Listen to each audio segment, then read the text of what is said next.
Welcome as you're coming in here. This is a session of the Illinois Work-Based Learning Innovation Network, or IWIN. And the session here today is for employer models and resources for manufacturing internships. I'm Heather Penzak. I'm a Director of Innovation and Implementation here with Ed Systems, who is also working on STAMP, the Scaling Transformative Advanced Manufacturing Pathways Initiative.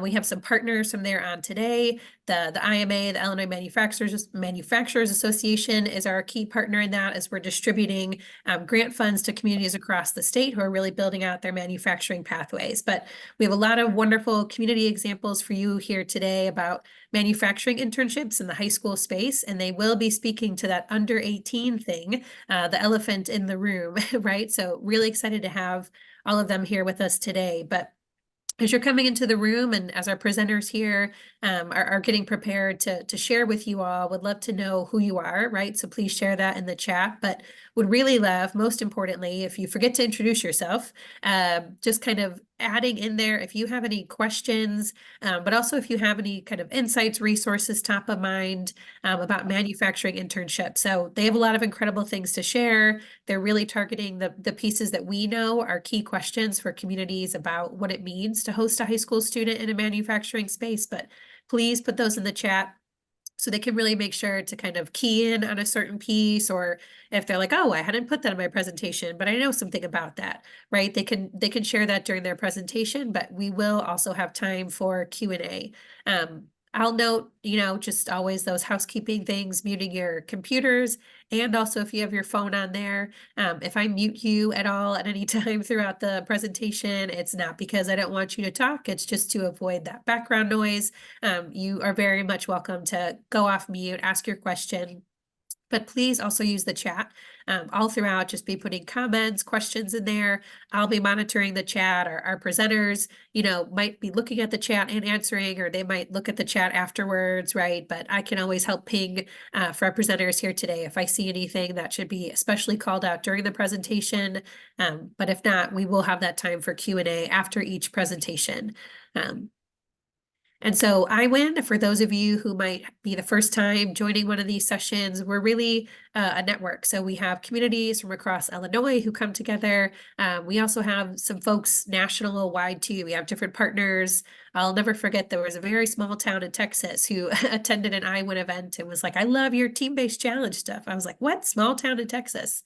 So you never know who's finding you online, right? So watch your social media imprint there. But anyways, so we really do come together to look at innovative models, highlight, explore that together. But a lot of it is engaging conversations around access. And so that's what today's conversation is really about. Manufacturing internships are varied in the way that they're implemented across the state. And so thinking about what that high quality experience looks like, what that means to give equitable access when we're thinking about our underrepresented students. And so today is, one of those great things about building connections, right? So hearing about communities, hearing directly from employers and consortiums, right, how they're doing these pieces, sharing their best practices, learnings, and resources. And again, you all who are here have other things to share. So would love for you to keep sharing that in the chat too. I love when our presenters also learn from the attendees, right? The whole idea is that we're all kind of here in this together. And where to, things bubble up. What do policy changes or support system shifts look like? These are great conversations for that too, as we have kind of some common themes, common things that we're bringing up. And so we do engage kind of across the work-based learning continuum with IWIN, and you'll hear a bit of that today from our presenters about how they engage not just in this internship piece, but in other components along that continuum. I think that's a really key piece when you're thinking about engaging with partners, engaging in an experience, right? You can't only do an internship. There are all kinds of other things that should be happening in terms of, school and employer relationships. So we talk about all of these in IWIN. Today, we're really just kind of focusing on that internship space, but I know we'll learn about what they do beyond that experience too. And so here's who we have with us today. We have the McHenry County Manufacturing Pathways Consortium. I know Micah couldn't join us today, but Catherine is here with us and we'll share all about that. But you can see really again here, you have the school district working with their local college. They'll share also how they're working with their employer partners. This is not just one player in the game who's doing these things. And then we have from Morton Industries, we have Steve Stewart from there, who also share again about how they're working with school, community partners to really implement their program. And then we also have Sarah Hartwig from the IMA, who's going to share a bit about STAMP, like a really quick thing there. And then also we have a new resource of employer one-pagers, which we've worked with representatives from the IMA, representatives from across the state here about, you know, what are those just kind of one-pager things that employers want to know that you could take and hand out to them. And they have a bus design contest too they're going to tell you about. But without further ado here, I'm going to go ahead and turn it over to Catherine. And Catherine, again, just lead me through here as you kind of want to go the next one, and I'll be monitoring the chat. But thank you all again for joining today. Thank you, Heather. And it is a delight to be here and to share a little bit about this model that is up and running, we say in and around McHenry County. I'm also seeing on behalf of Manufacturing Pathways Consortium, one of our other members is also on the call. Hi, Veronica from District 155. So although Micah can't be with us today, we do have one of our other school members. So Manufacturing Pathways Consortium, Heather, you can go ahead and advance that slide. It's a very, very simple focus that we have for this group. It's a collaboration, and we'll introduce you to who's part of that collaboration, but focused on making sure that we've got a strong talent pipeline into manufacturing here in this area. Right now, we are constrained. Our growth is constrained by talent. And so this is a group, if you want to advance, I'll tell you who's in the group, of like-minded individuals. So today, this is consisting of 89 manufacturing firms from in and around McHenry County, 15 educational institutions that represents all of our high school district and many of our total K-12, depending on the makeup of the district, and then 42 community partner organizations. This is an initiative that was founded in 2019 with just a handful of employers at the table. It has grown today to encompass about 230 members from those firms that you see listed there. It is still a volunteer organization. You can flip to the next slide. And so we talk about how we do this. If this is just a bunch of people working together, how do we make this happen? And so this, you're looking literally at the strategy, the pillars of strategy of this organization, making sure that we are increasing awareness of career paths, basic, technical, and non-technical. This is sounding a lot like that life cycle that we saw at the beginning of this presentation, right? Identify, and then we step back. So not only are we focused on the high school population, but working together as members, they're working on a more systematic approach to collaborative hiring. We'll talk about how that works because it also impacts our youth. And then alternative and non-traditional talent is also a part of this organization. We can go on.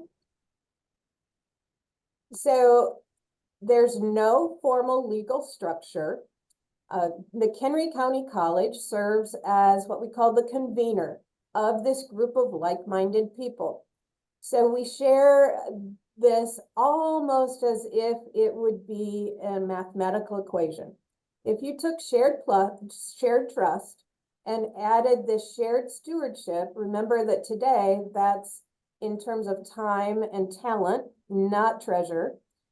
Together we see this shared benefit. And I can tell you that across the years since 2019, we are seeing this model come into play, especially as it relates to talent attraction. So let's take a look at how work gets done here. Work gets done by these volunteer teams. And we're going to focus particularly on that first team, but just to introduce you to everything that's going on, that collaborative hiring, making sure that we're using talent more efficiently. Rather than applying to 10 different firms, we share a common hiring app so someone can just raise their hand to say, I'm interested. So what happens as we then pull through from some of these exploration and preparation programs into manufacturing employment. We won't talk today about alternative talent, but that we literally are looking under rocks for particular populations that might fit into our manufacturing ecosystem. And then we've got a couple of great teams that keep us marching forward. We've got the marketing team and we've got our governance and steering committee. But let's focus today on that career exploration and preparation. As you looked at that model of work-based learning, we very definitely are impacting many of those. So starting at the 8th grade level with career exploration, moving into plant tours and job shadows. But as we talk specifically about internships today for the high school population, this would be the team that the Manufacturing Pathways Consortium internship program reports up to. Here are the details. These are paid internships. So our participating hosts, and we've got about 21 hosts this year so far. We'll be adding some more. Our hosts work to identify some program elements that can be done in common across all of our programs. And so every intern that participates this summer is paid $16 an hour. We keep it at a part-time basis, understanding a little bit about what work requirements fit well into a high school schedule. We've identified 29 hours as that sweet spot. We craft this as a 10-week program. We bring all of our interns together for a virtual orientation before the 10 weeks start. That means that in that orientation, we are reviewing again the program basics so that we are all on the same page. We are making sure that we're doing some employability skills, communication, responsibility, being proactive, some of those things that our employers are requesting. We talk a little bit, we do a baseline of shop safety, understanding PPE, understanding walkways, those sorts of things. Our host companies take it from there, but that orientation is an important part, and a little bit of financial literacy. And then we get to it. Our students are on site between June 3rd and August 8th. Then we reconvene everyone on the evening of the 8th for a great celebration. This work experience is called a rotational experience, and it's called rotational in two specific ways. Our interns actually work for two different companies. They will spend 5 weeks at one company, and then they will literally rotate to another company for the second 5 weeks. Within each company, they will experience the broad range of occupations. We know that only about 50% of the workforce is deployed in actual production facing. And so our students will experience everything else. They'll experience sales, marketing, engineering, supply chain, quality. They'll be able to build their understanding of the full complexion of manufacturing. As our coordinating committee took a look at, all right, how do we begin to pull complexity out of this? What I have just told you has a lot of moving parts to it, right? And we thought, okay, the easiest way to pull complexity out of this would be just to spend 10 weeks with one employer. But when you think of the diversity of manufacturing and what our students would miss, we couldn't say no to experiencing two different employers. So whether that is metals and plastics or a global company and a locally owned company, there are just so many ways to experience the diversity of manufacturing that we felt that rotation had to stay. Also very safety minded. So this is where we start talking about that under 18. And so our host companies are provided with guidance to allow them to align our job duties with the intern's age. And so we provide specific activity guide for allowed 16 and 17-year-olds to do. And as much as it's great to see the allowed, the prohibited is just as important to see, and probably more so. So what we encourage our intern hosts to do is to sit down with a whiteboard and diagram what daily work looks like. Because when you first start talking to an employer, there are two things that we hear. We hear, my insurance company will never go for this. Well, we can provide, and we're happy to do this with anybody else that wants to go through this. We have some insurance company whisperers that can help you navigate that.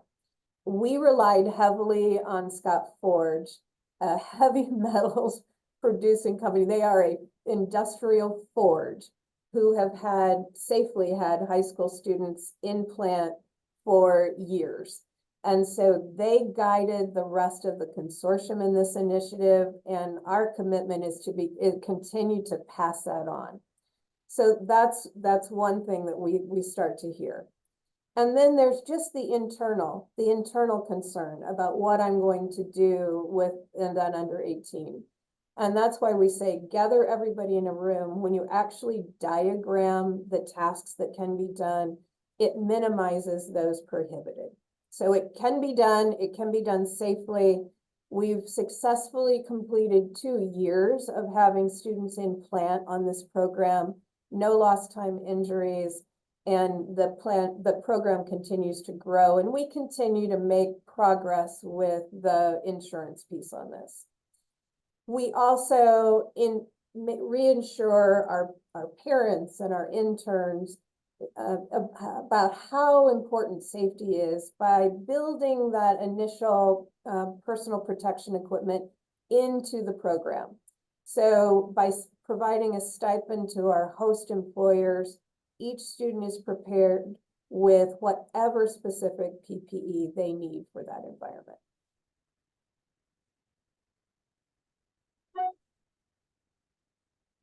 Intern eligibility, because of some grant funding, and we'll look at the grant funding, we do need them to attend and be residing in McHenry County. We do need them to be 16 years old by June 3rd. We'll push boundaries, but we do need them to be 16 years old as they walk onto the plant floor. And we focus distinctly on the fact that this is career exploration. So that means no previous work experience is necessary, whether that work experience is in manufacturing or elsewhere. All we need is somebody with a genuine desire to be exposed to the industry.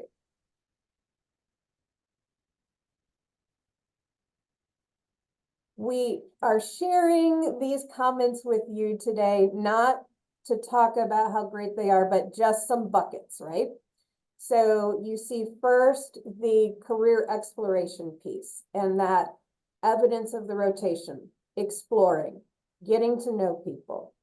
This is also hands-on, so we don't make it safe for 16 and 17-year-olds by putting them behind a broom. They are active, they are on the floor, they are producing, they can understand what it means to build a career in manufacturing. We obviously treat them first as trainees. Safety is important. I mentioned the virtual orientation that we do with all of the interns, but as they move into the specific plants, each company takes it from there and puts them through their own orientation and onboarding process. We reassure our students and parents by this next quote that it's not stressful. It can be intimidating, and we get around some of that intimidating through the interview process. So we are literally having the students, and in many cases their parents, come into the work environment, have a short interview, do a plant tour, and feel where they will be working. We've even experimented with doing some of the pre-application info sessions at plant sites so that parents and students can again see that these are not dark, dirty, and dangerous, right? The things that we're still confronting in manufacturing, but that we're highly automated, highly skilled, and safe environments. We also find that it's really a positive as our interns begin to grow personally and professionally. It may be their first time to begin to have professional work experiences. And then the final quote speaks to the mentor piece of this. So every student that participates is assigned a company mentor. That mentor may or may not be their direct supervisor in plant, but it's someone who will help guide the experience. We request that each mentor have a discussion once a week with their interns. We provide a discussion planner for that. And you see that relationship bloom and blossom over the course of those 5 weeks. So does this work? I would say to you, yes, it does work. So this is, you're looking at past participation rate in both summer 22 and summer 23. So 22 was the first year of the program. Both years, we brought 89 students into plant. I won't tell you that 89 students completed 10 weeks. That shifted, but across the entire program, 89 students completed at least some part of the program. So last year, we clocked just over 17,000 hours of work experience. So it is a great learning experience for the students. And as well, there's benefit to our host companies in terms of those interns in plant. Career exploration, you heard me state that career exploration and preparation is the stated goal of this program. However, we are absolutely thrilled to also share that there have been 17 direct hires for our host employers as a direct result of this program. We also have some of our other students who were college bound, so either coming into MCC or off to four-year university, who are now saying, I want to come back. I'm in summer between my college and university years. I want to come back. So no, they can't come back to the high school rotational internship program, but we're looping them back into host employers to see if we can continue that smooth pull through. A lot of this program is built on early introduction in middle school, and then continuing that all the way through high school through these programs, and then into either advanced education or employment, or a combination of the two through sponsorship and apprenticeship. Thought I would also give you the perspective of the employer. We've been looking at we've been looking primarily at the student, but what does it mean to an employer to have a bunch of people walking in your door without experience? And you're seeing here a quote from Chris Klatka from Advanced Flexible Components Materials. They brought in 10 students in year one of the program. They have also seen the most direct hires out of the program. But Chris told us, and she was very honest in telling us, that her managers were apprehensive. They were pushed into this by senior leadership, but by a couple weeks in, had really embraced the process. They were learning things about themselves, their leadership style, and their ability to really be an advocate for the industry in which they are embedded. AFC definitely continued to the next year and already looks forward to hosting some of our students again this year. Where are we at this year to date? We have, against the 89 implant last year, we have over 150 applications for this year. Applications do not close until the end of the day this Friday, just before the students go on spring break. So we are expecting a very robust summer coming up.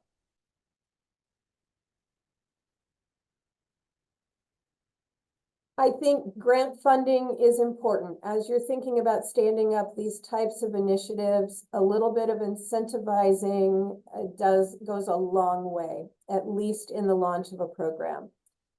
Manufacturing Pathways Consortium is thrilled to have participated in the Advanced McHenry County Grant Fund.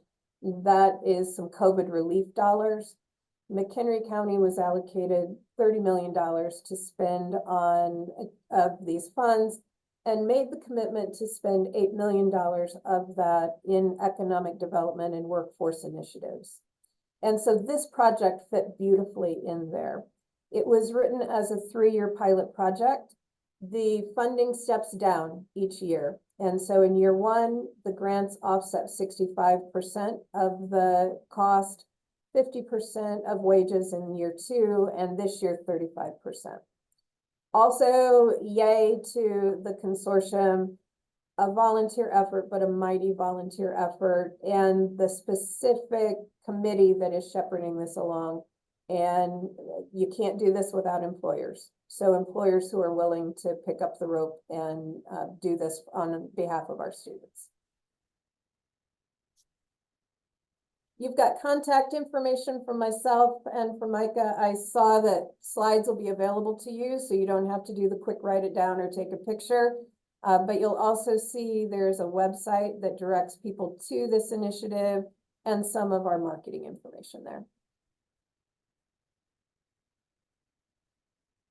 Thank you so much, Catherine. And it's incredible work across the community. And I love the collaboration across everyone. And I do have one question about student recruitment, Catherine. I'm curious about how you make students aware of the opportunity, or if there's targeted recruitment or. Very targeted recruitment. And so supporting the program is that committee. That committee is made up of manufacturers, educators, and community partners. And everybody plays a role. So the manufacturers are recruiting other manufacturers, and the educators are definitely recruiting their schools to be part of this. And so we use a cascade system. The information goes out, it goes to CTE teachers, it goes to our career and college professionals, and everybody gets the word out. From there, we also do a series of info sessions where individuals from all schools can gather and bring parents. And then we also do specific school outreach. So we're out talking to classrooms and getting the word out that way. So very targeted. Saw a question pop in, are we working with WorkNet? Yes, very definitely. So on this program specifically are the youth component of McHenry County Workforce Network, but we've got representation both from the Workforce Investment Board and Workforce Network in terms of the consortium as a whole. In fact, Tom Faber, who is an employee of Workforce Network, is actually the team lead on the alternative talent team. So it all connects in together that way.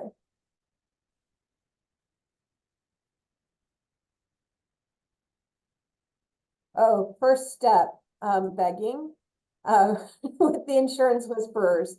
It was really cascading what worked for one company to another, kind of hand to hand to hand. We have not gotten them in a room. Every year we think about, is this time? But typically what we did in the first year was companies who were new to this, that were having concerns, we connected them up with Scott Forge and got everybody on a call that way. I think we are probably at a point where next year, as we look to bring even more hosts on, we're probably at a point where we can get the insurance company whispers in the room with the reps from the companies. Then I saw one more question. 17 students hired, yes. So we have seen progression different ways. We've seen additional students stay with the CTE track in their high schools. So if they were 16 and 17, we're seeing them take additional coursework at the high school. We're also seeing an increase in traditional age population into our manufacturing programs at MCC, whether that is full or part-time. Harder to capture, but we know it's there, are those who are going to four-year direct to engineering programs. One of the outcomes of this program is by the time a student exits, they should be able to say more to us than I just want to do engineering. They should be able to put a finer point on that. So that one may be a little more difficult for us to measure until we see the outcome that they have returned to us as employees. And then academic credit, we are not granting any college level credit. Depending on the schools, they may be using this for college and career endorsement. But we don't specifically have any credits built into the program at this point.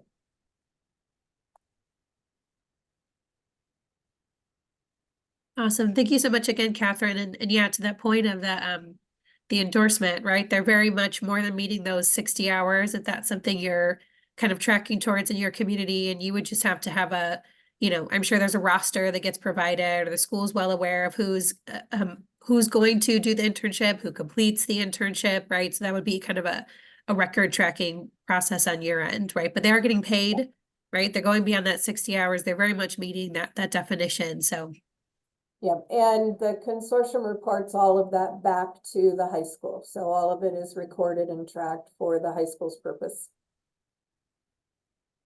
wonderful. I'm just making sure. Oh, maybe this last question from Dan. And again, if you have more questions coming, and Catherine, not to, voluntold you, but if you want to keep responding in the chat, but I'm going to turn to Steve here in just a moment. But Dan's question about why a focus on summer, and then we'll. Dan, that is a very good question. We are focused on the summer for a couple of reasons: student availability, host availability, and the fact that it's a volunteer organization. If we had probably more infrastructure, we could look at expanding it, but for right now, just focused on summer. Well, thank you so much again, Catherine. Incredible work. Just kudos to all of you. And I love the way you're tracking student course taking after the internship, and student program at McHenry, right? Because all these pieces come together. It's one, we want to know that this was a successful, high quality internship, but also, so what, right?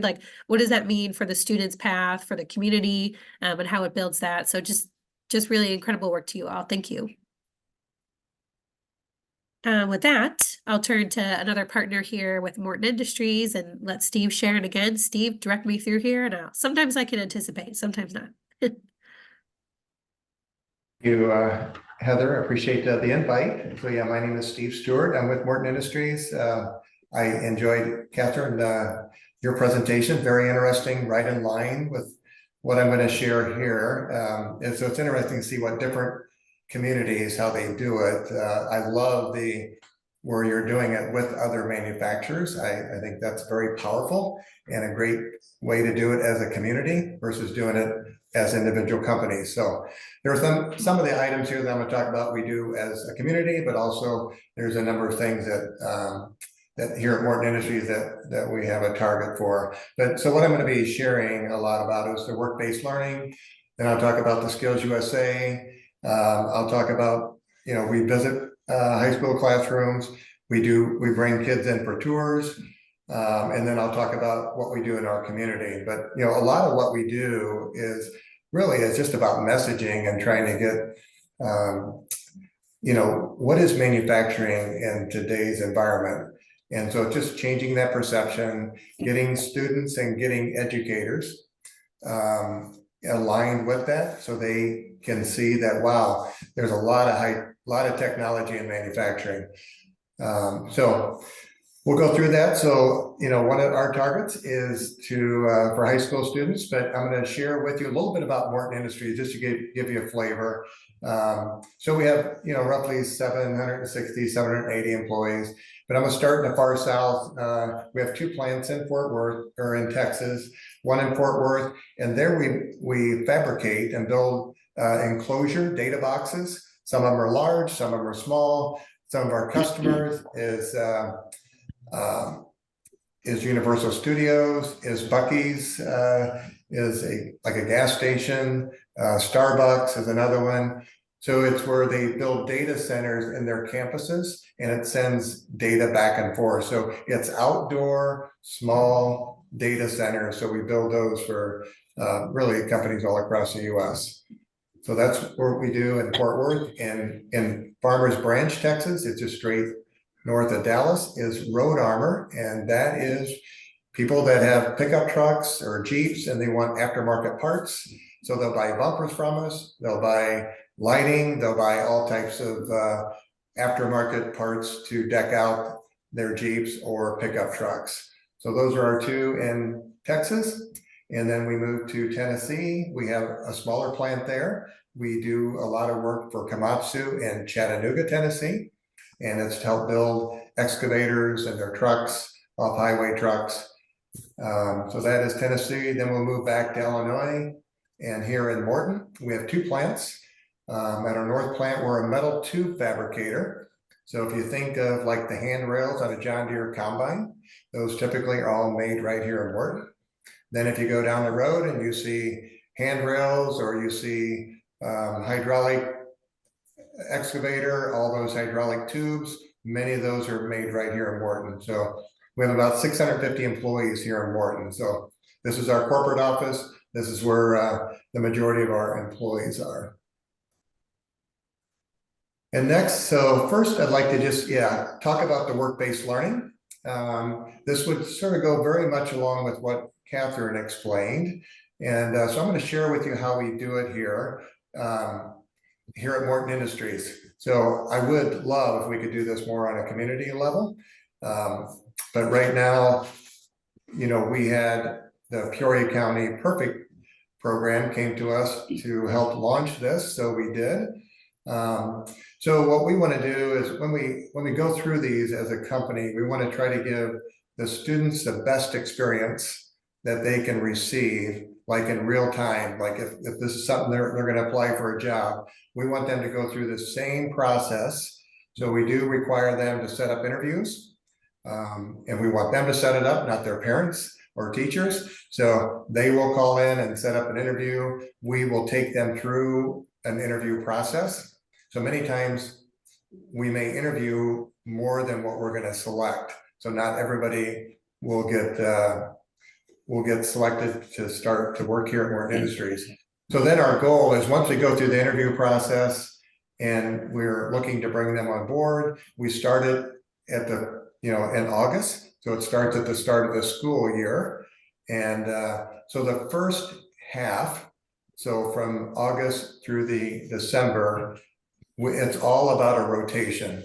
So I was reviewing this morning. So in the office setting, there's 9 different departments or career stops that they go through. Actually, the first one starts out, I guess, with safety. So everybody, when we go through, we take them through like new employee orientation through safety. Then they'll start in sales. They'll go through quoting, customer service, purchasing, IT, HR, engineering.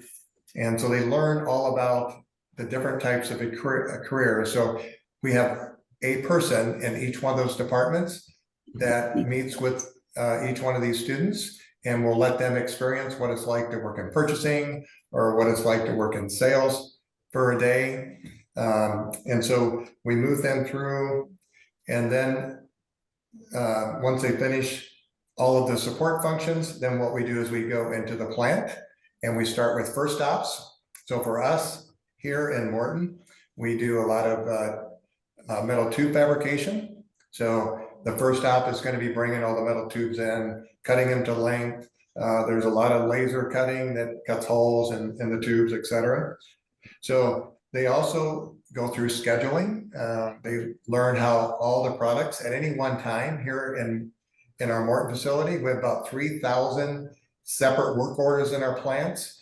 Every day there's about 3,000 new ones introduced, and we ship about 3,000 orders a day. So just a magnitude for students to learn how somebody has to schedule all that work. So 300 new orders come into our plant. Well, yeah, what do you do with those? So they got to be scheduled. So, and then, we got to talk about inspecting the parts. So the quality part of it, then the fabrication, many of those tubes get cut, laser cut, holes in them, then they go to bending. Then they'll spend time in robot welding. They'll spend time in watching the booth welding. They won't actually work in there, where the robot welding, they can actually be more hands-on, but in actually the booth, they won't do that at this point. But they'll go to paint, pack out, in our tool room. They'll get to experience what a tool room machinist will look like. And then we spend time with them talking about all those different career stops, which one of those, really excited them, or they could see themselves being as a career. So we want to see if there's anything that sparked their interest, where they're like, wow, I love running the laser, or welding is really what I want to be doing. Or they may say, you know what, I really like what purchasing was all about. I could really see myself working in purchasing. So it's really about exposing them to all the different types of careers in manufacturing. So we spend the first half of the year doing that. Then we find out what it is that they are most excited about doing.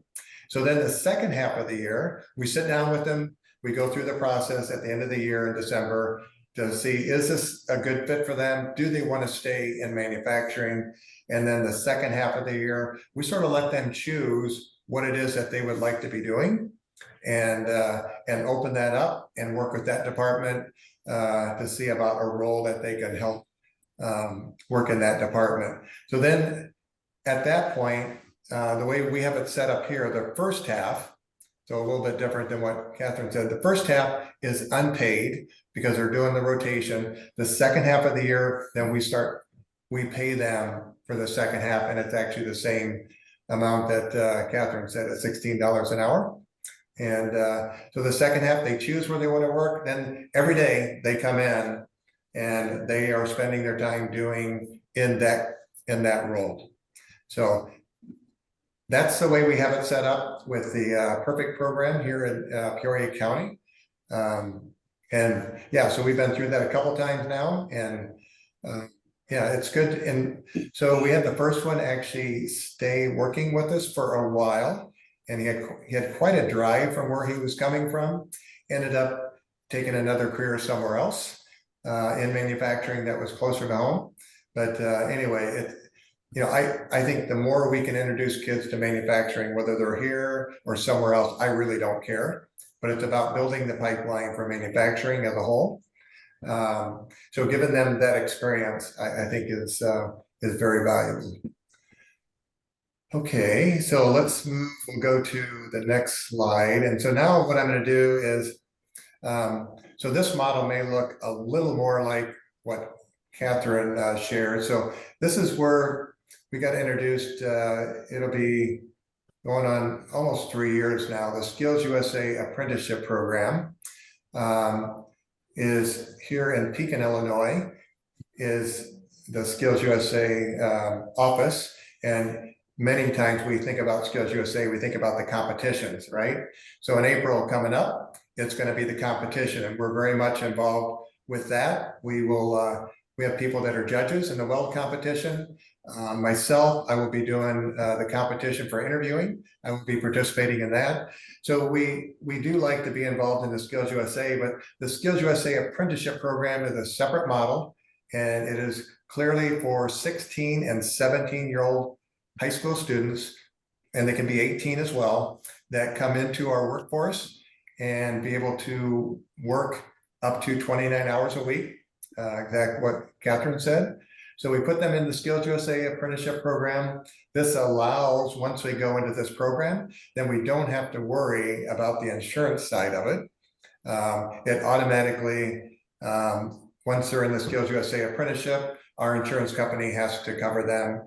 And if they're here during high school hours, then high school insurance covers them. So it works out that as long as we have them in the Skills USA apprenticeship program, our insurance is covered. And right now we have about 25 high school students working in our plant. So we have quite a few, and not all of them work 29 hours a week. Some do, some work less than that. Obviously, as you know, high school kids, they have other activities going on in their life. So not everybody is here every day. But for the most part, they're here after work. They're here on second shift. So, and we have different roles that they can participate in. But I feel like, so we go through the interview process again, giving them the experience so they get a feel what it's like to go into a workplace, to have responsibility. So we interview them, and again, we do not select everyone. We interview, we select candidates to come in. And I feel like, some of the biggest benefits is not necessarily learning the skill of whatever it is they're doing, because we do have some high school kids actually welding under the hood. So they are actually welding and making really good money doing that. We pay all of our high school students the same as if they're a full-time employee. So I feel like they're paid really well as being in high school, because they are on second shift. So they get our second shift 15% premium. So, but I think, the other thing is, they learn how it is to be an employee. When we talk about the professional skills, the soft skills, whatever we want to call that, I think that is the most important thing that we can teach kids when they're in high school. So by the time they graduate, they understand what it's like to show up to work every day, that, my coworkers, my friends, and I've got somebody I report to, but just learning all of those type of skills is, I think, is absolutely more valuable than the technical skills, whether it's welding, whether it's running a machine. We can always teach that, but to get them to learn the soft skills is, I think, is the most important thing. And that's what I really love about the Skills USA apprenticeship program. It allows us to bring kids in to learn that and to be a part of something bigger that they can work with. So that's a Skills USA apprenticeship program. Then in the local high school, so what else do we do? I think it's really important that we as manufacturers be available to our high schools. So, we give plant tours a lot, and a lot of times it's the same schools call us every year, and whether it's their welding program or whether it's their manufacturing classes, we really don't care. But if they want to come out, showing kids the technology in manufacturing is important. So we want to open our doors. We want to be available to allow high schools to tour our facilities. We try to get involved in career fairs, again, opportunity where we can talk to high school kids. We like to visit classrooms, so we'll be invited to talk about manufacturing careers. We think that's important. And job shadowing, we'll get calls from high schools, and mentoring. I'm actually mentoring a young gentleman from the local high school here. So, it's being actively involved in local high schools is very, very important. And then the next thing would be is our community. So then how do we engage our high schools, but also how can we do it as a community together? So a couple things, our strategic manufacturing group locally here in the Peoria region, we have a group. So we participate in the Career Sparks, and that's put on by the JA and our Greater Peoria EDC team. They'll put that. So our team, our SMG team, what we do is we focus on our manufacturing sector and try to make sure that we have hands-on activities and to be able to give the 8th grade students. So Career Sparks is just for 8th grade. We want to give the 8th grade students a really good experience of walking through and learning about manufacturing careers. Then the Discover Manufacturing Career Expo is for high school students. We also didn't. Sorry, somebody have a question, or is that? No, okay. So the next would be the Discover Manufacturing Career Expo, and that is for high school students. And the goal there is we want manufacturers to open our doors. So we have local manufacturing companies that open our doors, and we try to have as many career stops in our side of our manufacturing. Here, just give you an example, at Morton Industries, we try to have around 10 to 12 different career stops, and we break the students up. So it can be ranging from 80 students to 200 students that tour our plant, and we break them up into 10 to 12 students in a group, and we walk them through. And what I like most about it is our employees. So if somebody is a tube vendor, they're the one that's going to be talking to the students about their role, their career in tube vending or in welding or in engineering. So, we use our people to talk to them, and usually that creates a lot of excitement, and they're really inspired to share about their careers and what they do. So it involves your employees as well, which is really, I think, a powerful way to do it. And then last is just, we're working on this locally here, is to have, in the fall, in October is manufacturing month. So that's when we like to have our open house, all of our activities.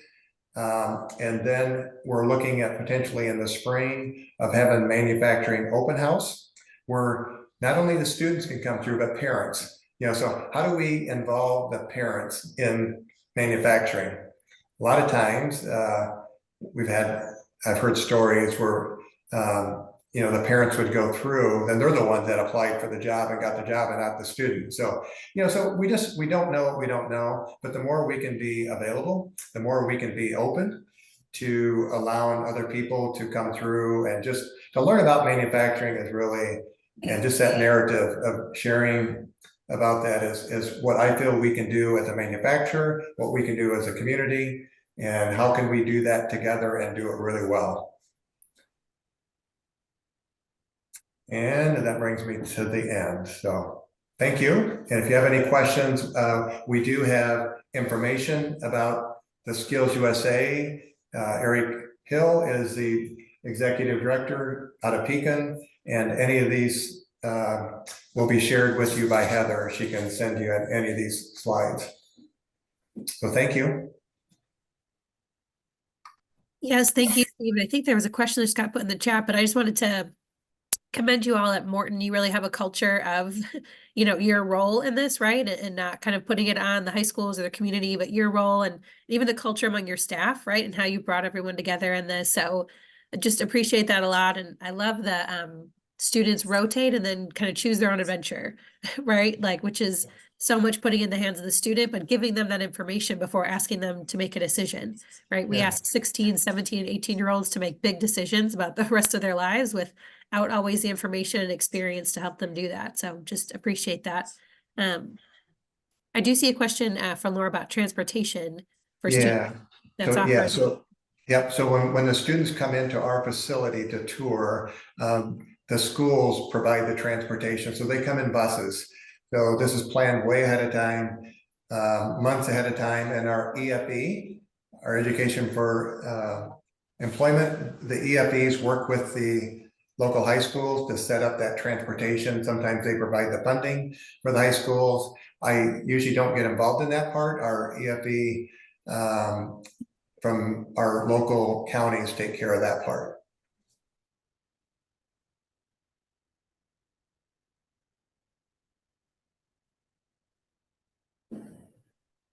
Okay, thank you.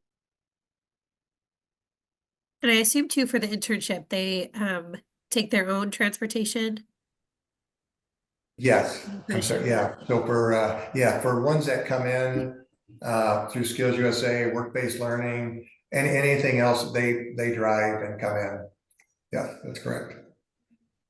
And then one thing I want to confirm, the not Skills USA, the other experience, they do get credit though, right? Students are getting credit for that when they're not paid, and they're getting credit and paid then second semester. Yeah. Yes, that is correct. Yeah, we have to fill out paperwork for them, and and so we do that actually through the EFE, through Peoria, the Perfect program sets it up. They come in and help us work through that. So it's really collaborative with our Peoria County EFE.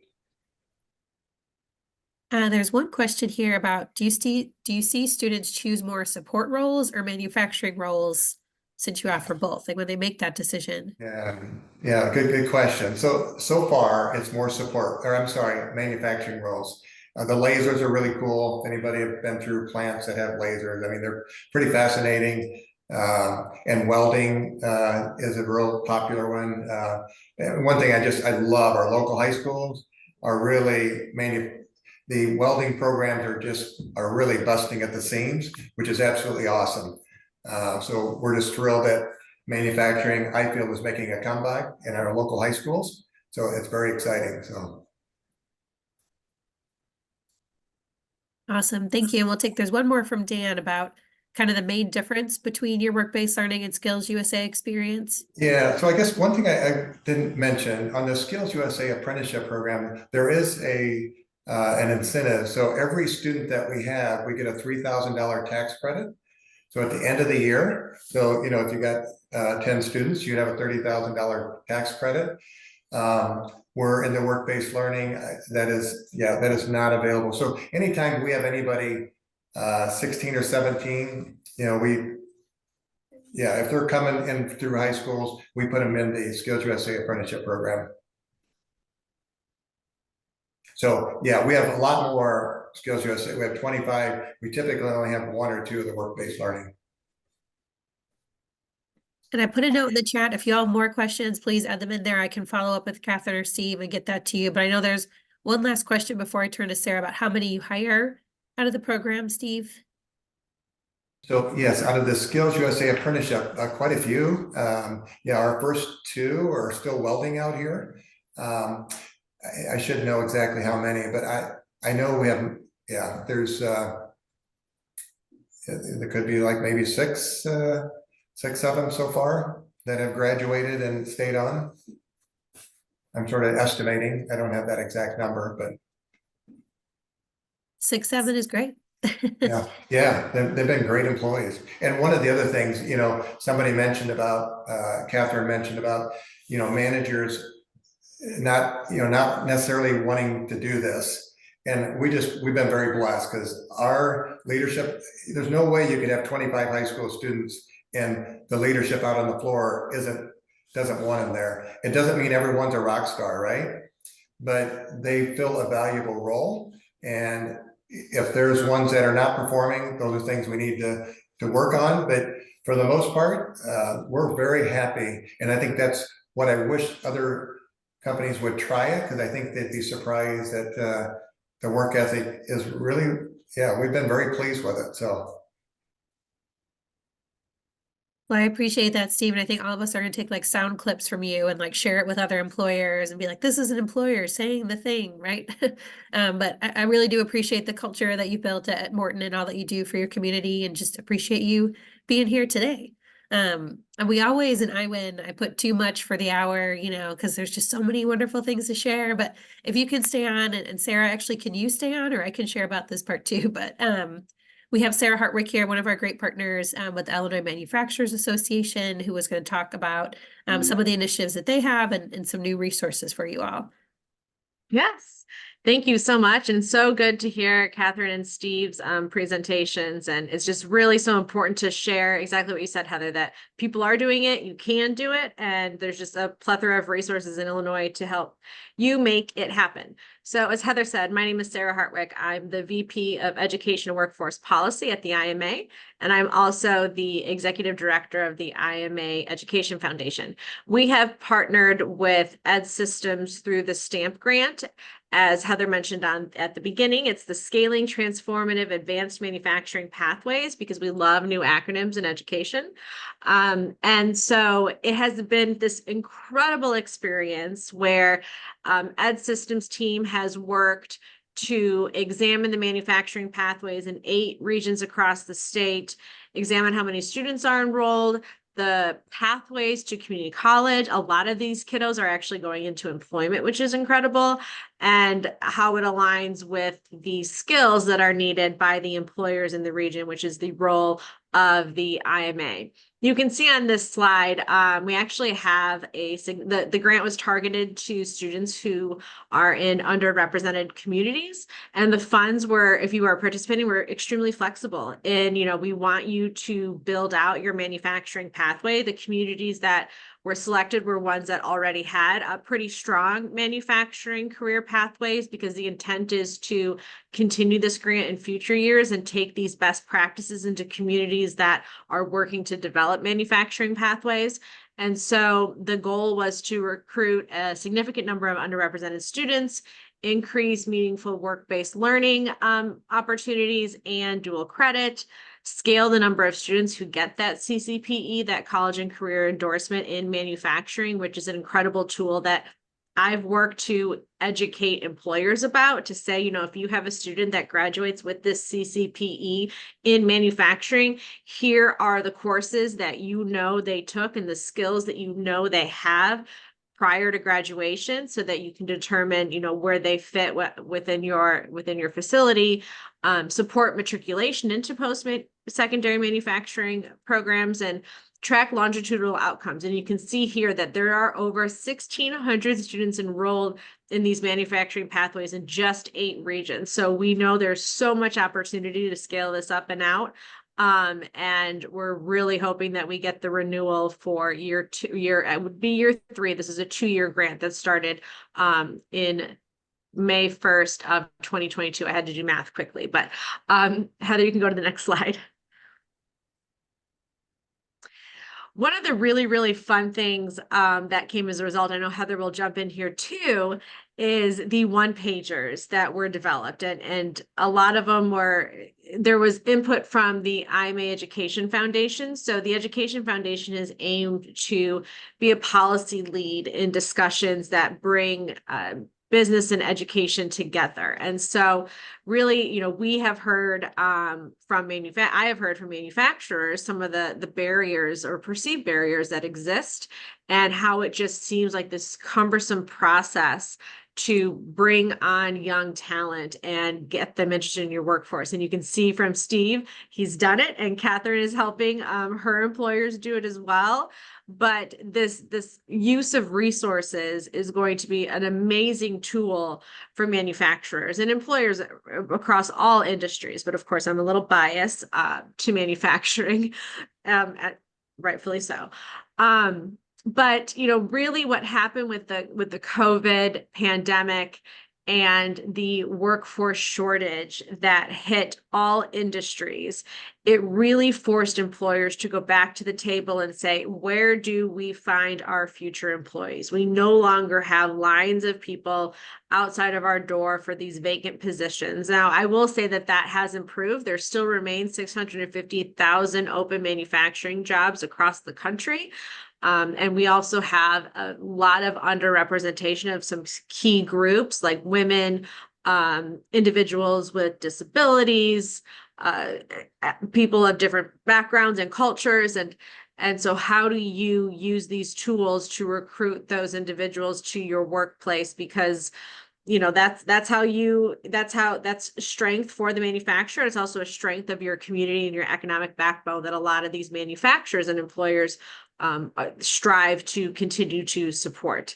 And so those websites, are these one pagers, are they live, Heather? Yes, so they are live. Yep. We're going to be sharing them like crazy across all of our connections and within our network. The IMA, I should have said, represents 4,000 members and facilities. So if there's anyone on this call that is interested in some information about the IMA and the services that we offer in my role as the education and workforce person, please don't hesitate to reach out. But these resources are just going to be an incredible tool for manufacturers. And I'm so thankful to Ed Systems and team for putting this together in collaboration with input from my board. I'm going to go to the next slide. I can wrap up. And as Heather mentioned, this is one of the coolest things that we do, the cool is the word that we're using this month and next month at the IMA. We have the coolest thing made in Illinois competition happening right now. So if you go to our website, you can vote. I think we're narrowing it down to the final 16. It's a bracket competition, and you vote to what the coolest thing is coolest thing made in Illinois. So it's complete. You do not have to be an IMA member. Unfortunately, the nominations has closed, but we do this every year with a big reveal in April at the governor's mansion of the coolest thing. The first year was the Rivian. The last year was the space, I'm going to say it wrong, but basically like a space habitat on the moon made by one of IMA members at Ingersoll. Another cool thing that we do is our bus tour. So it's the Makers on the Move tour that we have done 2 years in a row now. The first year, and Steve, thank you for the picture of our bus. We stopped at Morton Industries with a number of their interns and apprentices and got to tour the facility. We travel the entire state in the month of October. We kick off on Manufacturing Day, which is the first Friday, and we travel to manufacturers and schools and community colleges. And even we had an incredible opportunity at a bank last year in McHenry County. They organized for us to do a number of stops there. Well, usually, you know, us boring adults design the bus. And when I say us, I'm speaking to Christy Johns, who's not on the call with IMAC. She's not boring at all. But we designed it ourselves. And this year we thought to make a contest for high school students to design the bus. And if your design is selected, you will receive a stop by the bus at your school district. So there's an interest form right on the website. You can even go to the IMA website for information on this. You just fill out some basic, thank you, Heather. You fill out some basic information. We do need a letter from an administrator to make sure that we know it's okay that the bus stops there.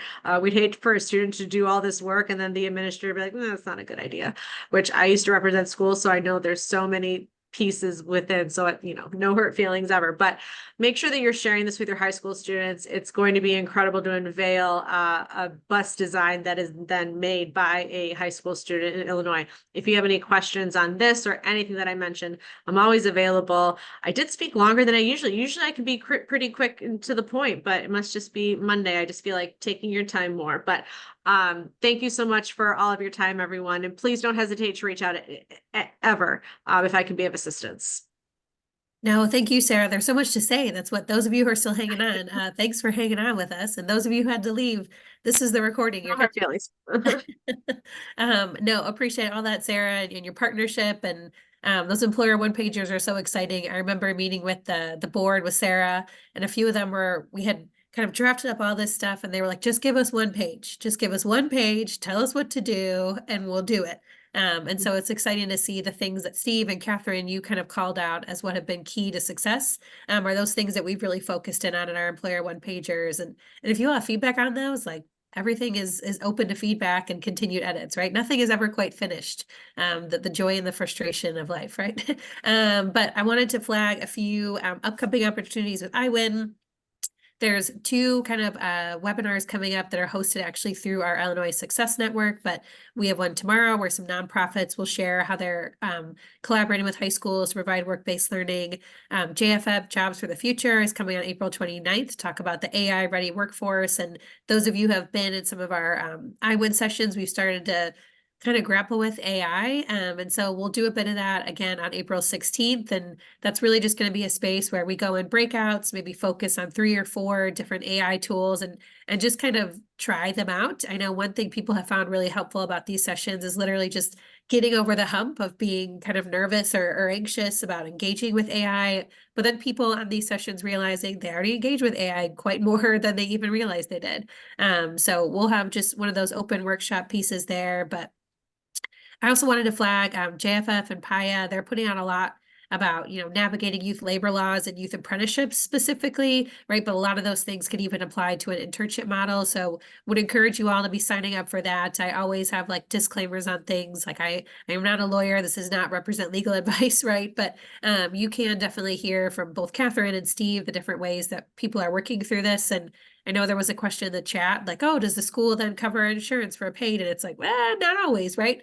And so it's always one of those, you have to go back and talk to your team, but we do want to be a resource to connect you with people who have talked to their team. It could give you some of I love the insurance whisperers, right? We could give you some of those talking points and tips. So please don't hesitate to reach out to any of us here who have shared today. But also there's lots of resources out there. It's just a lot to navigate sometimes. So we try to make it more and more straightforward for you all the best we can.